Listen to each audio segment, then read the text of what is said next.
ఇవాళ పొద్దున 3:30 గంటల సమయంలో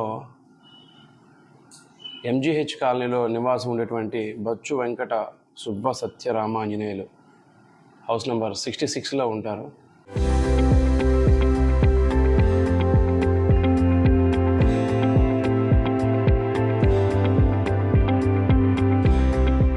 వీళ్ళ ఇంటికి మార్నింగ్ 3:30 ఆ టైంలో ఒక ముగ్గురు వ్యక్తులు వచ్చి ఈ కంప్లైనెంట్ని మీద దాడి చేసి చైన్ లాక్కోపోగా అది అక్కడే తెగి పడిపోయినట్టు.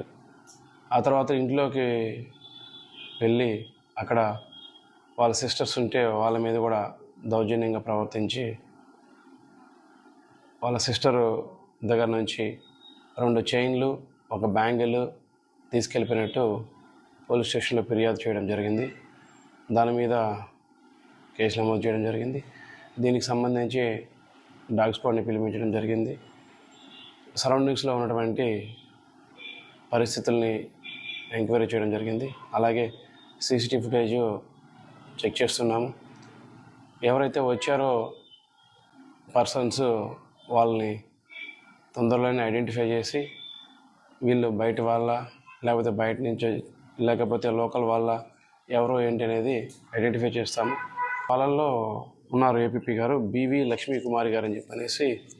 ఈమె నెల్లూరు 2nd ఏడీఎం కోర్టులో సీనియర్ ఏపీపీగా వర్క్ చేస్తున్నారు. ఈరోజు ఆమె మామూలుగా మార్నింగ్ సింహపురి ట్రైన్కి వెళ్ళాలని చెప్పనేసి వాళ్ళ అన్నగారితో పాటు ఈమె ప్యారలల్గా 3:30 ఆ టైంలో లేస్తుంది. బయట వాళ్ళ అన్నగారు వచ్చి బాత్రూమ్ వైపుకి వెళ్ళినప్పుడు హడావుడి జరుగుతుంటే ఎవరో ఏంటో అని చెప్పనేసి ఆమె కూడా హడావుడిగా బయటకు వచ్చే క్రమంలో ఈ లోపలే దొంగలు వెళ్ళి ఆమె మీద కూడా దాడి చేశారని చెప్పనేసి తెలియపరిచారు. చరిత్ర సృష్టించినోడు ఇప్పుడు ఆ చరిత్రని తిరగరాయబోతున్నాడు. అబద్ధాల గోడల్ని బద్దలు కొట్టి నిజాలను రాగా మీ ముందుంచబోతున్నాడు. నిజమైన వార్తల కోసం వెంటనే డౌన్లోడ్ చేసుకోండి రా యాప్ని.